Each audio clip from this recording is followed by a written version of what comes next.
पूरे देश की जिम्मेदारी बस एक आदमी के ही कंधे पर है। पहले ही अटेम्प्ट में यूपीएससी क्लियर कर देते हैं। 7 सालों तक पाकिस्तान में स्पाई एजेंट बनकर रहे और पाकिस्तान की हर एक इंफॉर्मेशन भारत को वक्त से पहले ही दे देते थे। क्या है अजीत डोभाल की पूरी कहानी? अजीत डोभाल का जन्म 20 जनवरी 1945 को उत्तराखंड में हुआ। अजीत डोभाल के पिता एक आर्मी ऑफिसर थे और अजीत डोभाल को भी उनके पिताजी से ही प्रेरणा मिली थी कि वो देश के लिए कुछ करे। आगरा यूनिवर्सिटी से अपना ग्रेजुएशन पूरा करने के बाद अजीत डोभाल पहले ही अटेम्प्ट में यूपीएससी क्लियर कर देते हैं और बन जाते हैं आईपीएस और इनकी पहली ही पोस्टिंग केरला में हुई थी। अजीत डोभाल काफी चतुर और निडर थे और इसी के कारण वो एक स्ट्रिक्ट आईपीएस ऑफिसर थे।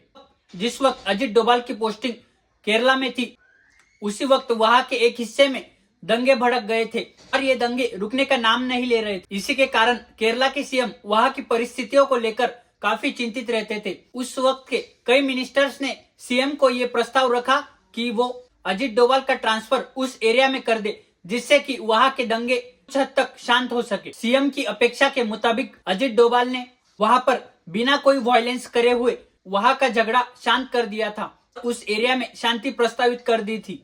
ये कंडीशन इतनी अच्छी तरीके से संभालने के लिए अजीत डोभाल की काफी प्रशंसा हुई और वो पूरे देश में काफी कम समय में ही छाने लगे। उस समय पर आसाम और मिजोरम एक ही स्टेट हुआ करते थे। इसी के कारण वहां आए दिन दंगे होते रहते थे मिजोरम और आसाम के लोगों में। मिजोरम का एक रिवोल्यूशनरी लीडर जिसका नाम था लाल डेंगा। इसी के कारण मिजोरम और आसाम में टेंशन्स बढ़ते जा रहे थे। इसी रिवॉल्यूशन के कारण मिजोरम के नागरिक एक अलग स्टेट चाहते थे। उस वक्त अजीत डोभाल ने एक काफी महत्वपूर्ण रोल अदा किया था और वो लाल डेंगा और उसके साथीदारों को मनाने में सफल हो गए थे कि वो भारत के साथ मिलकर भारत का एक हिस्सा बन जाए और बदले में भारत लाल डेंगा को चीफ मिनिस्टर बना देगी मिजोरम का और बाकी लोकल्स की भी समस्या सेंट्रल गवर्नमेंट सॉल्व कर देगी। इसके बाद सिक्किम में भी यही हालत हो गए। एक अमेरिकन स्पाई एजेंट जो कि सिक्किम के राजा के साथ विवाह कर सिक्किम में यूएस की एक पपेट गवर्नमेंट स्थापित करने में माहिर हो गए थे। लेकिन अजीत डोभाल ने उस वक्त सिक्किम के खिलाफ एक रिवॉल्यूशनरी लीडर तैयार करने में लगे थे और सिक्किम में लोगों की मदद से सिक्किम के राजा को वहां से हटाकर वहां पर डेमोक्रेसी ला दी थी और सिक्किम को भी भारत का हिस्सा बना दिया। बाद अजीत डोभाल पाकिस्तान में एक स्पाई बनकर रहते हैं, वो भी 7 सालों तक, और पाकिस्तान से जुड़ी हुई हर एक इंफॉर्मेशन भारत को समय से पहले ही बताकर भारत को आने वाले हमले से बचा कर रखते थे।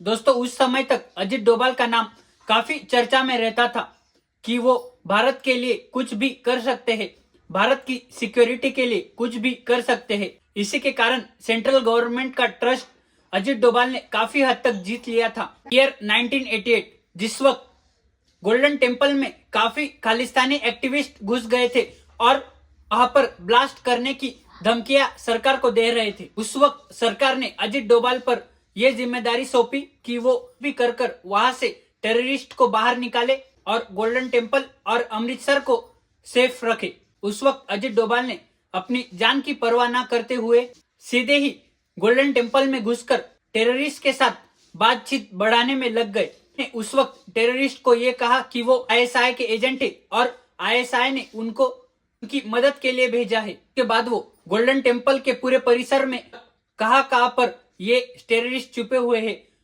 वो सारी इंफॉर्मेशन बाहर की इंडियन आर्मी को देते हैं। उस वक्त अजीत डोभाल का एक गलत मूव उनकी जान ले सकता था। दोस्तों उन्होंने उस वक्त सारे टेररिस्ट को सरेंडर करने के लिए मना लिया था।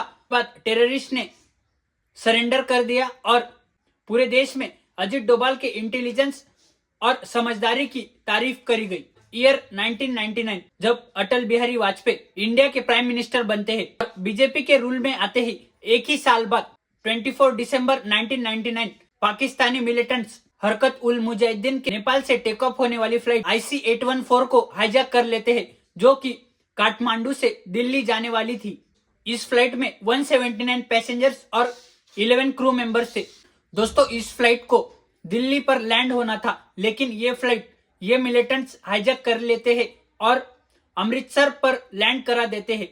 लेकिन भारत सरकार इन मिलिटेंट्स को पकड़ने के लिए काफी प्लान करती है, लेकिन हर बार ये मिलिटेंट्स उनके हाथ से छूट जाते थे। इसी के कारण मिलिटेंट्स को ये पता चल गया कि इंडिया में रुकना सही नहीं होगा। इसी के कारण वो लाहौर में जाते हैं, लेकिन पाकिस्तान उन्हें लैंडिंग की परमिशन नहीं देती और वो बाद में दुबई जाते हैं और वहां पर रिफ्यूल करने के बाद वो कांधार में लैंड करते हैं।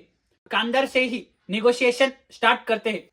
उस वक्त भारत सरकार ने अजित डोभाल को ही निगोशिएशन की जिम्मेदारी सौंपी थी, क्योंकि अजित डोभाल ने पहले भी कई सारे हाईजैकर्स से निगोशिएशन किया था और उन निगोशिएशंस को सफल किया। उस निगोशिएशन के बाद भारत को 3 टेररिस्ट को रिलीज करना पड़ा, लाए गए और बदले में ये सारे पैसेंजर्स कांधार से दिल्ली एयरपोर्ट लाए गए। 2004 के बाद कांग्रेस के मनमोहन सिंह प्राइम मिनिस्टर बनते, उसके बाद से ही अजित डोभाल और कांग्रेस में अनबन होने लगी थी और कांग्रेस अजित डोभाल के खिलाफ कई निर्णय ले रही थी। और फिर बाद में 2014 में बीजेपी सत्ता में आती है और नरेंद्र मोदी प्राइम मिनिस्टर बनते हैं। अजित डोभाल और नरेंद्र मोदी की सोच काफी मिलती जुलती थी। गुजरात के सीएम थे, उस वक्त भी अजित डोभाल को काफी मदद करी थी। बीजेपी गवर्नमेंट में अजित डोभाल को फिर एक बार एक मुख्य भूमिका दी गई। उसके बाद अजित डोभाल बीजेपी गवर्नमेंट में नेशनल सिक्योरिटी एडवाइजर बनते हैं और अजित डोभाल के अंडर कई सारे महत्वपूर्ण ऑपरेशंस करे गए, जिनमें 2016 की उरी सर्जिकल स्ट्राइक, 2019 की बालाकोट एयर स्ट्राइक और आर्टिकल 370 को हटाने में अजित डोभाल ने भी बड़ी अहम भूमिका निभाई थी। और अजित डोभाल की स्ट्रेटजीज के कारण ही आर्टिकल 370 रिमूव हो पाया। दोस्तों, धुरंधर मूवी में अजित डोभाल के कैरेक्टर को जस्टिफाई करा गया है और अजित डोभाल ने ही मोहित शर्मा, जो कि इंडियन कमांडो थे, उनको पाकिस्तान में स्पाई एजेंट बनाकर भेजा था और पाकिस्तान की कई जरूरी इंफॉर्मेशंस और वहां के कई माफियाज को खत्म करने का काम इसी स्पाई एजेंट ने करा था। और उस वक्त भी अजित डोभाल ही कई सारे डिसीजंस मॉनिटर करते थे। डोभाल के कंधे पर पूरे देश की जिम्मेदारी है और वो उस जिम्मेदारी को काफी बखूबी तरीके से अदा कर रहे हैं। इससे अजित डोभाल एक सच्चे देशभक्त थे और उनकी देशभक्ति के प्रमाण उनके कई सारे कामों से मिलता है। मिलते हैं अगले किसी वीडियो में, तब तक के लिए जय हिंद।